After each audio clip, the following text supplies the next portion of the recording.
नमस्कार, मैं लोधी अशोक राजपूत। आप देख रहे हैं जीएस न्यूज। गोप अष्टमी का कार्यक्रम किया धूमधाम से। आपको बता दें, निराश्रित गौवंश चिकित्सा में धूमधाम से मनाया गोप अष्टमी पावन पर्व। मुख्य अतिथि के तौर पर मौजूद रहे कई गणमान्य व्यक्ति। गोप अष्टमी पर्व बड़ी धूमधाम से पूरे देश में मनाया जाता है। इसी अंतर्गत आज आगरा सलगावा स्थित चौकी के पीछे बड़ी धूमधाम से मनाया गया। इस अवसर पर संगीत का भी कार्यक्रम किया गया। गौ माता के मधुर संगीत की धुन पर सभी भक्तगण झूमते हुए देखे गए। इस कार्यक्रम में विदेशी महिलाएं भी सम्मिलित होती हुई देखी गईं। इस अवसर पर उत्तर प्रदेश गौ सेवा अध्यक्ष राम बिहारी गुप्ता एवं अन्य गणमान्य व्यक्ति मौजूद रहे। जीएस न्यूज के लिए योगेश चौहान की रिपोर्ट, आगरा। यहाँ अभी गोपाष्टमी है अभी, और गोपाष्टमी के कार्यक्रम सारे देश के अंदर गौशालाओं के माध्यम से, हिंदू परिषद के कार्यकर्ताओं के माध्यम से, और जो गौपालक है, गौ सेवक है, उनके माध्यम से सारे देश के अंदर ये मनाए जा रहे हैं। गाय जो है ये हम सबकी माता है, और आज गाय के प्रति लोगों में श्रद्धा भक्ति जगे, उसके माध्यम से, ऐसे कार्यक्रमों के माध्यम से समाज को ये एक यहाँ से एक संदेश देने का काम किया जा रहा है। आज निराश्रित गौवंश की जो चिकित्सा का केंद्र है, यहाँ पर गोपाष्टमी का कार्यक्रम मनाया जा रहा है। पूरे देश में जो गौशालाएं हैं, गौ से जुड़े हुए लोग हैं, किसान गोपाष्टमी के दिन उत्सव मनाते हैं। आज ही के दिन भगवान कृष्ण ने गाय चराने की शुरुआत की थी, और आज इस कार्यक्रम में मैं यहाँ पर शामिल हुआ हूँ। देश की जनता को क्या संदेश देना चाहिए? देखिए, उत्तर प्रदेश में जो गौवंश है उसकी संख्या लगभग 2 करोड़ है। खेती 171 लाख हेक्टेयर है, मतलब 1 करोड़ 71 लाख हेक्टेयर कृषि भूमि है, और किसानों की संख्या 2 करोड़ 61 लाख है। हमारा गौ सेवा आयोग जो गौवंश का संरक्षण हो रहा है, वो लगभग 8,500 केंद्र हैं जहाँ पर गौवंश का संरक्षण हो रहा है। यहाँ पर मुख्यमंत्री गौवंश निराश्रित जो है, वहाँ पर सहभागिता योजना के अंतर्गत हम प्रदेश की महिलाओं को, किसानों को गौवंश देंगे। एक गाय पर उनको 1,500 रुपये महीना दिया जाएगा। 4 गाय तक हम देंगे, जो 4 गाय ले जाएगा उसको हम 6,000 गौवंश देंगे।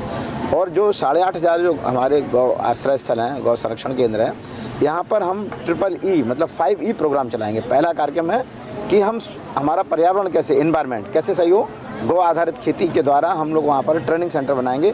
किसान को एक गाय जो 5 लीटर गौमूत्र 10 किलो गोबर देती है, उसे 3 दिन में जीवामृत बनता है, वो खेतों में डालेंगे, धरती जहर मुक्त होगी, और केमिकल फर्टिलाइजर से मुक्त जब भोजन होगा तो बच्चों को जो बीमारियाँ बढ़ रही, बीमारियाँ नहीं होंगी। तो पहला ये एनवायरनमेंट को लेके है। दूसरा एम्प्लॉयमेंट को लेके, आज जो खेती की लागत बढ़ रही है उसको, उसकी जगह से हम गौ आधारित खेती करेंगे तो देश और दुनिया में हमारे किसानों के उत्पाद 1.5 गुने 2 गुने रेट पर बढ़ेंगे। छोटे छोटे उद्योगों की वहाँ पर गौ आश्रय स्थल में प्रशिक्षण दिया जाएगा।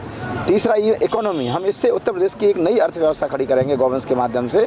जो आज एक गौवंश पे हम 1,500 रुपये महीना खर्च कर रहे हैं, यही गौवंश हमारे प्रदेश की समृद्धि में जो केमिकल पर खर्चा हो रहा है, बीमारियों पर खर्चा हो रहा है, उन सबको रोकेगा। एक उत्तर प्रदेश की एक नई अर्थव्यवस्था खड़ी होगी। जो पूरे देश में 2,85,000 करोड़ रुपए का केमिकल खर्च हो रहा है, 2 लाख करोड़ रुपए किसानों के द्वारा केमिकल पे खर्च हो रहा है, 4 लाख करोड़ रुपए बीमारियों पे खर्च हो रहा है, इस सबसे बचेगा और हमारी धरती जहर मुक्त होगी। एक गाय से 5 हेक्टेयर की खेती, 2 हेक्टेयर की खेती की जा सकती है आसानी से। जिस तरह देखा जा रहा है, गौवंश संरक्षण केंद्र होने के बावजूद भी गौ माताओं की बड़ी दुर्गति हो रही है। देखिए, 2017 के पहले जब हमारे माननीय मुख्यमंत्री योगी जी नहीं बने थे, उसके पहले उत्तर प्रदेश एक हब था गौवंश को कत्लखाने जाने का और यहाँ से जो है तस्करी होने का। जिस दिन वो सरकार बनी उसी दिन उन्होंने गौवंश की हत्या के लिए कत्लखाने से बंद किए, गौवंश के संरक्षण केंद्र प्रारंभ किए। अब जो तीसरा और चौथा चरण है कि गौवंश जो है किसानों के खेतों पर जाए, गौ आधारित खेती करे। एक गाय या एक बैल 5 लीटर गौमूत्र 10 किलो गोबर देते हैं, जिससे 3 दिन में जीवामृत बनेगा। 3 दिन में जीवामृत बनता है। एक गाय या एक बैल से 365 ड्रम जीवामृत बनता है, और उसको हम खेतों में ले जाएंगे। तो अब हमारा जो अगला चरण है, हमारा जो गौ सेवा आयोग का चरण है कि पहले हम हर जिले में एक गौ आधारित प्राकृतिक खेती का केंद्र बना रहे, फिर इसके बाद हम पूरे प्रदेश भर में जितने हमारे 8,500 गौवंश केंद्र उनको बनाएंगे। फिर जो हमारे गौ आधारित खेती करेंगे, ऐसे 1,000 ब्रांड एम्बेसडर मुक्त तैयार कर रहे हैं जो गौ आधारित खेती कर रहे हैं, और वो अपने स्वास्थ्य के लिए, समाज के स्वास्थ्य का भी ध्यान दे रहे हैं, और लागत कम हो रही, बायोगैस लग रहे हैं। तो इसके द्वारा हम एक बहुत बड़े एनर्जी का सेंटर बनाने वाले, आने वाले 3 सालों के अंदर उत्तर प्रदेश की इस गौवंश के माध्यम से जो 2 करोड़ गौवंश है ये लगातार बढ़ेगा, 2 करोड़ से लेकर 2.5 करोड़ होगा।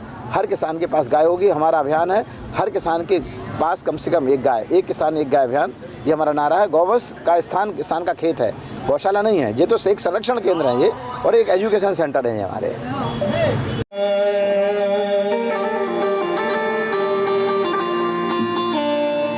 जन्म जन्म मोहि दीजियो निज चरण में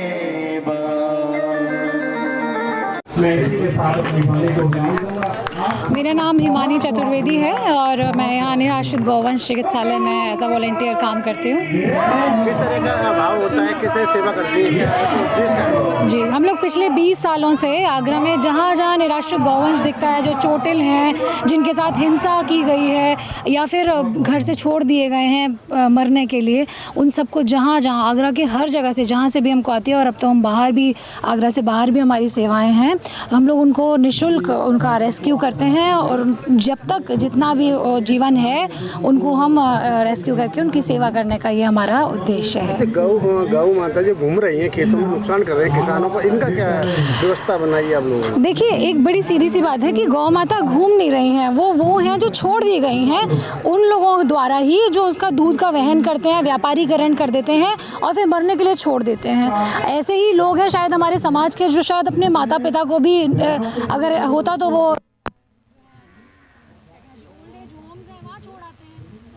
तो किससे जा कर के बोल रही हैं, उनकी किसको पड़ी है? तो ये वही लोग हैं जो छोड़ देते हैं। अब गाय जाएगी कहाँ, गौ माता जाएंगी कहाँ खाना खाने, या जो भी उनका वो है, कौन देखेगा उसको? तो ये वही लोग हैं जो छोड़ देते हैं। तो इनका सवाल तो उनसे पूछा जाना चाहिए कि वो क्यों चली जाती हैं। बहरहाल, जहाँ से भी पिछले 20 सालों से निरंतर हमारी टीम यही कोशिश में लगी रहती है कि जहाँ भी गौ सेवा हमसे जिस भी प्रकार से हो सके, यहाँ रेस्क्यू सेंटर है, ऐसी गौ माता जो चोटिल हैं, जिनके आगे की जीवन जो है बिना किसी मेडिसिन के या मेडिकल हेल्प के नहीं की जा सकती, यहाँ तो वो हैं। इसके अलावा भी जो गौ माता यहाँ पॉलीथिन खाती हुई दिखती हैं, तो हमारे ऐसे प्रकल्प हैं, ऐसी टीम्स हैं जो हम लोग वहाँ जो भी स्टेशन, जो भी जगह है, वहाँ जाकर के हम चारे की व्यवस्था करते हैं। और लगभग डेली बेसिस पर 8,000 गौवंश हैं डॉक्यूमेंटेड हमारे पास, जो डेली हम लोग ये इस तरह से सेवा देते हैं उनकी।